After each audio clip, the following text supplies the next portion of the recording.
புரட்சி தலைவர் நடிக்க இருந்து பூஜையுடன் நின்று போன படம். வெள்ளிக்கிழமை இந்த படம் கலைஞர் கருணாநிதி எழுத்தில் உருவானது. இந்த படத்தை மக்கள் திலகத்துடன் நடித்த முதல் கதாநாயகி ஜி. சகுந்தலா தனது தில்லை தியேட்டர் குழுவின் மூலம் மேடை நாடகமாக நடத்தி வந்தார். இந்த படத்துக்கு காட்சி தரும் பொழுது புரட்சி தலைவர் தன் மனைவி ஜானகி பிலிம்ஸ் தயாரிப்பு பேனர் வைக்க சொல்லி சகுந்தலாவிடம் எம்ஜிஆர் சொன்னார். ஆனால் சகுந்தலா அதை கேட்காமல் தில்லை தியேட்டர்ஸ் என்ற பெயர் வைத்து பூஜையெல்லாம் போடப்பட்டது. அதன் பிறகு என்ன காரணத்தாலோ படம் நின்று போனது. இந்த படத்தின் எஸ்.வி. சகஸ்ரநாமம் அந்த நாடகத்தினை இயக்கியதோடு அல்லாமல் பைத்தியக்காரன் வேடத்தில் நடித்திருப்பார்.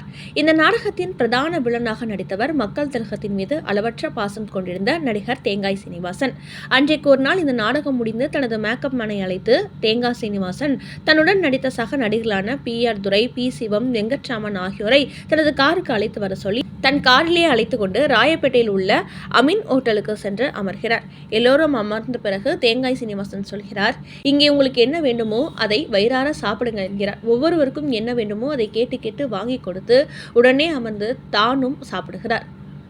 அந்த ஹோட்டலில் ஃபலூடா மிகவும் விசேஷம். எனவே அதையும் வாங்கி கொடுத்து அனைவரையும் மகிழ்விக்கிறார் தேங்காய் சீனிவாசன். அப்போது அவருடன் வந்த பி.ஆர். துரை ஒரு கேள்வி கேட்கிறார். என்ன இப்படி கிடக்கிற காசெல்லாம் எங்களுக்கே வாரி கொடுத்து இறைச்சிட்டா அப்புறம் உனக்கு எப்படி என்கிறார். அதற்கு தேங்காய் சீனிவாசன் தன் சட்டை பையை காட்டுகிறார். அதில் கட்டுக்கட்டாக பணம் இருக்கிறது. இது என் ஆண்டவன் கொடுத்தது. அதை நான் உங்களுக்கு செலவு பண்றேன். இதெல்லாம் என் காசு என்று நினைக்காதீங்க, அவர் கொடுத்தது என்று மக்கள் திலகத்தின் போட்டோவை எடுத்து காட்டுகிறார்.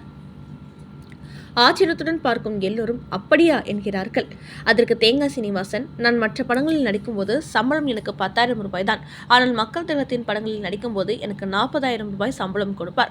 அப்படி சம்பளத்தை தனக்கு உயர்த்தி கொடுத்து அழகு பார்ப்பதும் சாப்பாட்டு நேரங்களில் தன்னை சுற்றி 10-20 பேரும் பகிர்ந்து கொண்டு சாப்பிடும் பண்பும் தேங்காய் சீனிவாசனை மிகவும் கவர்ந்துவிட்டது.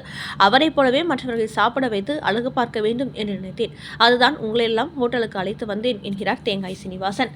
தேங்காய் சீனிவாசன் வக்கீல் தொழிலுக்கு படித்திருந்தாலும் மிகுந்த சிரமங்களை சந்தித்த பிறகு சினிமாவில் உயர்ந்தார். மற்றவர்களை மகிழ்வித்து பார்க்கும் மக்கள் திலகத்தின் கொள்கையிலும் அவரும் கடைபிடித்ததால் தான் இதுபோன்ற துணை நடிகர்களுக்கு பணத்தை பார்க்காமல் பாசத்தை பங்கு போட்டு கொடுத்தார். புரட்சி தலைவர் மற்றும் தேங்காய் சீனிவாசன் இடையேயான நட்பு திரையுலகில் மிகவும் பிரபலம். தேங்காய் சீனிவாசன் எம்ஜிஆரின் தீவிர ரசிகர். அவர் பல படங்களில் அவருடன் நடித்துள்ளார். புரட்சி தலைவர் தேங்காய் சீனிவாசனின் திறமையை மதித்து படப்பிடிப்புகளில் கண்டிப்புடன் அன்பையும் காட்டியவர். 1987 சீனிவாசன் மறைந்தபோது எம்ஜிஆர் நேரில் வந்து அஞ்சலி செலுத்தினார் என்பது குறிப்பிடத்தக்கது.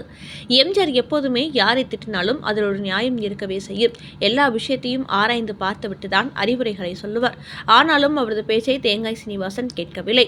ஆனாலும் கடைசி வரை எம்ஜிஆரின் தீவிர தொண்டனாகவே இருந்தார் தேங்காய் சீனிவாசன்.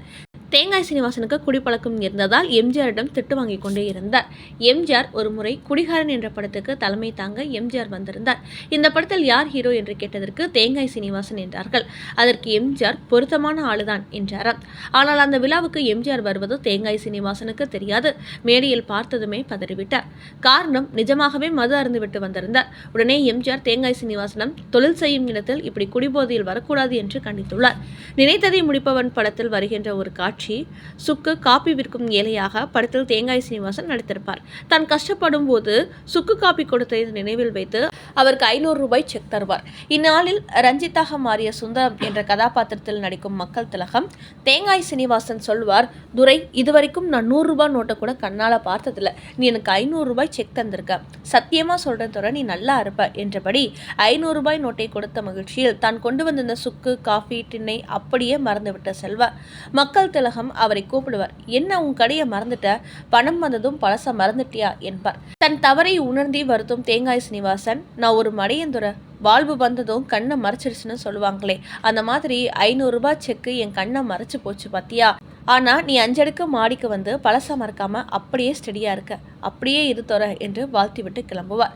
மக்கள் திலகம் கடைசி வரை தன் பழைய நாட்களை மறந்தவர் இல்லை. வறுமையில் வாடிய இளமை காலத்தில் ஒருவேளை உணவுக்கு வழியின்றி பட்டினி கிடந்த அந்த நாட்களை அவர் மறந்ததே இல்லை. அதனால்தான் பசிப்பினி போக்கும் சத்துணவு கண்ட நாயகனாக உயர்ந்து பல்லாயிரம் குழந்தைகளின் வாழ்க்கைக்கு வழிகாட்டினார்.